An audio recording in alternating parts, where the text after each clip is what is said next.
ঠিক আছে। এই মেষ মেষ থেকে মকর হচ্ছে কে দশম ঘর, দশম ঘর যে কর্ম, একাদশ ঘর যে ইনকাম। তাহলে কে এর লর্ডকে, মেষ লগ্নে দশমপতি কে হলো তাহলে? শনি। শনি। তাহলে শনি যে শুভ গ্রহ, এর একসঙ্গে দুটো ভালো ঘরকে লিড করছে। তাহলে শনি হচ্ছে শুভ গ্রহ, আর এখানকার লর্ড হচ্ছে কে ধনু, বৃহস্পতি। এর হচ্ছে শুভাশুভ পার্সিয়াল। ঠিক আছে, কারণ হচ্ছে বৃহস্পতি একা দ্বাদশ এবং নবম দুটোকে লিড করছে যেহেতু। ঠিক আছে, মানে একটা শুভ একটা অশুভ,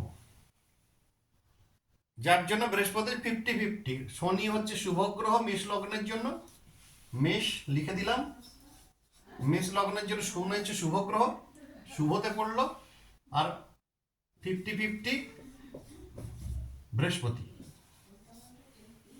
ঠিক আছে, কারণ হচ্ছে এই নবম হচ্ছে ভাগ্যস্থান, সে আবার ব্যয়পতি এখানেও, যেহেতু দুটো ঘরকে একসঙ্গে লিড করছে, সে হচ্ছে 50-50 যে বৃহস্পতি, শনি হচ্ছে একাই শুভ এখানকার। তাহলে মেষ লগ্নের অশুভ ঘর কোনটা? তো মেষ লগ্নের অশুভ ঘর হচ্ছে 1, 2, 3, 4, 5, 6। মেষ লগ্নের একা অশুভ হচ্ছে বুধ, অশুভ হচ্ছে বুধ।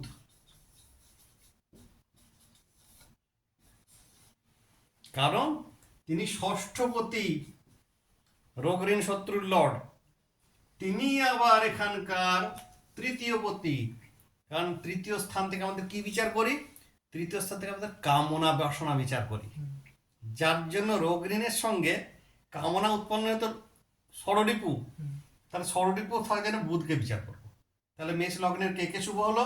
শনি শুভ হলো, বৃহস্পতি পার্সিয়াল শুভ হলো, আর অশুভ হলো বুধ।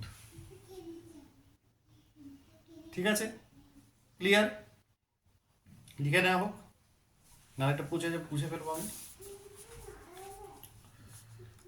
তাহলে কেন হলো বোঝা গেল? নাম্বারিং করে করলে কেন? হ্যাঁ, বোঝার জন্য। আমি তো এখানে দশমপতি 10, 11, এইটা তো লগ্ন, তো লগ্নতে এটা নাম্বার হবে।